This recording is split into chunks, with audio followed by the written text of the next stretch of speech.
Queridos amigos, me propongo una ardua tarea. Me lo han pedido y es necesario tocar el tema, no solo porque está en boga, aunque no se sepa bien de qué se trata, pero se habla, sino por eso mismo, porque se habla y no se sabe. La ardua tarea es de hablar del sínodo sobre la sinodalidad, que empezó en el año 2021. Fue haciéndose por etapas, todavía está en proceso, digamos, comenzando por las iglesias locales, siguiendo por las nacionales y luego ahora las continentales, hasta abarcar toda la iglesia. Iba a terminar en el 2023, pero su conclusión ha sido postergada para el 2024. Bueno, ante todo, a veces se confunde sínodo con concilio, y es porque en el pasado se utilizaron una u otra palabra. Los concilios ecuménicos, en cambio, fueron destacados en todas las épocas y sabemos que en nuestra iglesia hubo 21 concilios ecuménicos, de los cuales solo 8 reconoce que son los 8 primeros la iglesia ortodoxa. Esos concilios abarcaban la ecúmene, es decir, toda la tierra, por eso ecuménicos, toda la tierra conocida, claro. Podríamos decir que la palabra concilio está reservada a la reunión de todos los obispos del mundo cuando son convocados por el sumo pontífice para un determinado temario. Esto en términos muy generales, pero también ahí vamos a ver que también los sínodos, un sínodo justamente este puede ser considerado en esa misma definición. El concilio, en cambio, lo que hace es emitir documentos legislativos, suele hacer eso, y definir dogmas y condenar herejías. Así fue en el pasado. En la antigüedad, en los primeros siglos, fueron los emperadores quienes llamaban al concilio. No así el primer concilio de todos, que fue el concilio de Jerusalén. Ese concilio data de la era apostólica y tuvo lugar justamente en la Ciudad Santa. De este primer concilio participaron los apóstoles y los presbíteros, es decir, las principales figuras. Y de esas principales había como una columna, que es lo que también reconoce San Pablo en una de sus cartas, que eran Pedro, que tenía la primacía, pero también estaba Santiago, el pariente del Señor, no Santiago Zebedeo, sino el otro Santiago, el llamado el menor, y Juan, esos tres.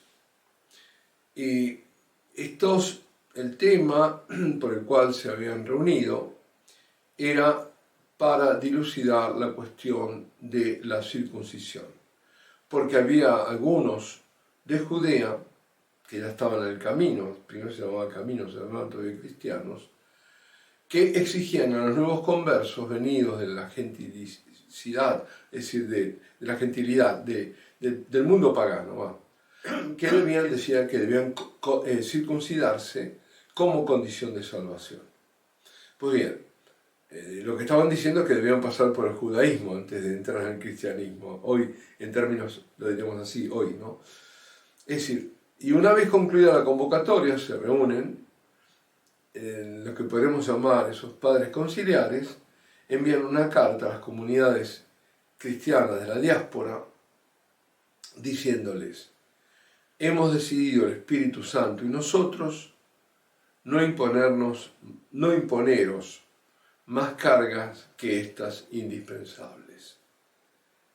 Y enunciaban las cargas, cuáles eran las que les ponían: la prohibición de comer animales sacrificados a los ídolos y abstenerse de la sangre de animales estrangulados y también, claro, por supuesto, de la impureza. Eso lo encontramos en los Hechos de los Apóstoles, en el capítulo 15, versículo 28 y siguiente. Los cristianos, venidos del paganismo, no debían entonces circuncidarse ni atenerse a la observación de la ley mosaica de Moisés en temas de purificaciones rituales y en cuanto a la ley del sábado. Cosa que vemos que los judíos mesiánicos sí lo tienen. Eran como estos judaizantes.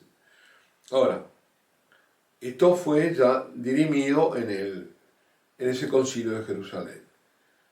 La justificación, como enseñaría San Pablo, no viene de las obras de la ley, de cumplir con aquellos tantos preceptos, sino que Cristo es nuestra justicia, y justo es todo lo que es conforme a Él.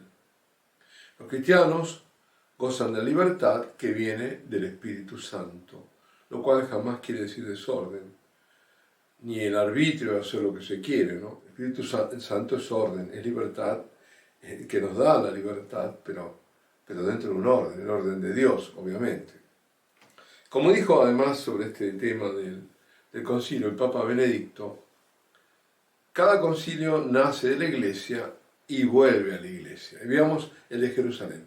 El de Jerusalén nació por una necesidad, ya que los cristianos judaizantes querían imponer el yugo de la ley mosaica a los que se incorporaban, ¿no? A los que habían sido gentiles, no judíos, y como condición de justificación, de salvación.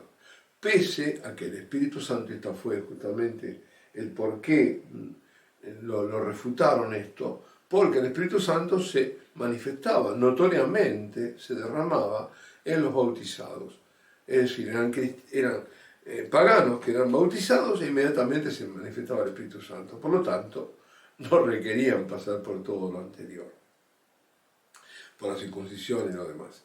Y así nació, por la necesidad de poner luz sobre una disputa, y volvió, como diría el Papa, a la Iglesia mediante, ¿cómo? Mediante una recomendación. Al final recomendaban acordarse de los pobres, sobre todo los de la Iglesia de Jerusalén, cosa que se jactaba bien San Pablo de hacerlo, de haberlo hecho siempre. Siempre enviaba dinero, enviaba digamos, la ayuda a la iglesia, a los pobres de la Iglesia de Jerusalén. ¿Por qué? Por ser la iglesia madre. Bien, por otra parte, los sínodos han sido de alcance más limitado. Por ejemplo, la reunión de obispos de una región para determinar una cuestión, por ejemplo, disciplinaria. Aún así, sínodo, que es una palabra de origen griego, y concilio, de origen latino, indicaron muchas veces lo mismo. Reunión de obispos para dirimir una cuestión de importancia, de gravedad, en un determinado momento.